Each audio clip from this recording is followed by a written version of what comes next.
So ayan guys, welcome back ulit sa aking channel.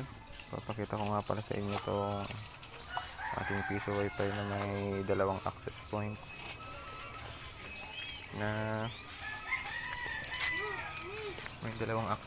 siya, pero hindi ano siya, switch hub lang yung gamit natin. Hindi tayo gumamit ng 5v5 na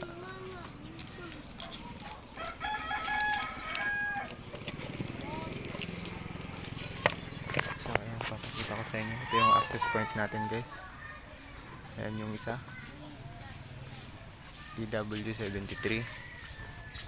Saka ayan naman yung isa natin, AK49. So ayan siya.